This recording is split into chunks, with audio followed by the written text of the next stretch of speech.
The regular season finishes up in Newcastle with the Knights taking on the Dolphins. Can't wait. I'm Darcie McDonald, and with me is former international Josh Mansour to preview this one. And Josh, what a way for things to end. Both teams playing for a top 8 spot. How good is that? Oh, it's going to be a nail biter. Yeah, game of the round, like you said. Obviously, everything on the line for this game. So to fight for that top 8 finish, Knights playing at home, always a tough trip to play there, but I'm sure the Newcastle faithful will turn up. Well, let's talk the Knights first. They are at home, which is a huge advantage. But we've seen in recent big games, both last week and against the Raiders last year, the occasion can actually work against them early on. How do they keep their focus and channel the fans' energy into their favour and not against them? Yeah, well, they've got to really control their emotions going to this game, and I think those examples prove that. And, you know, they're playing at home. Would you say they're in the box? I wouldn't necessarily think that. I think they're almost the underdogs going to this game. The Dolphins were outstanding last week. Statement game. The statement game is right, and they're coming up against their former coach, Wayne Bennett.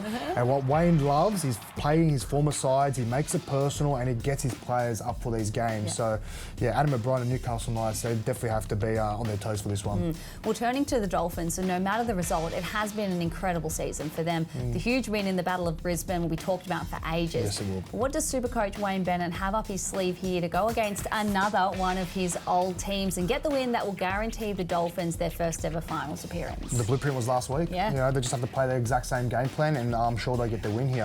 I feel like with Jeremy Marshall-King back, he has been missing in the last couple of weeks, and it really showed in their performances that the Dolphins have lost him.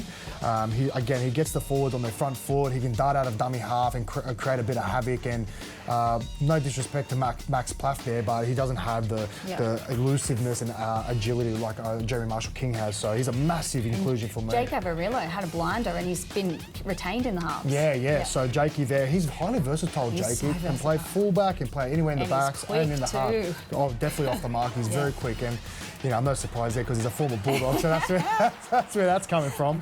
But yeah, no, it's going to be a nail biter this game. I can't wait to see these two go at it. The Finns beat Newcastle in their only matchup at McDonald Jones Stadium, but haven't been able to win on either of the other 2 times they've met. Will it be another case of reversal of fortunes with the Dolphins winning away, or can Newcastle make it 3 straight and qualify for the top 8?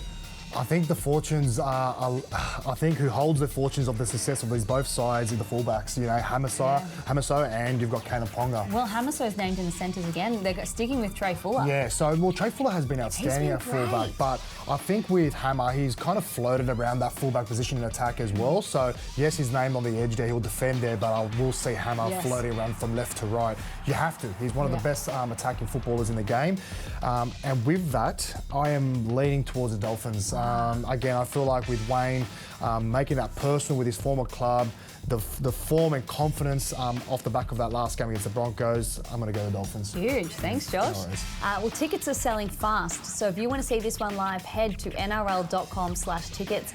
If you can't get to the game, remember you can still watch it on Channel 9, Foxtel, Sky New Zealand or KO. Kickoff is at 4:05 p.m.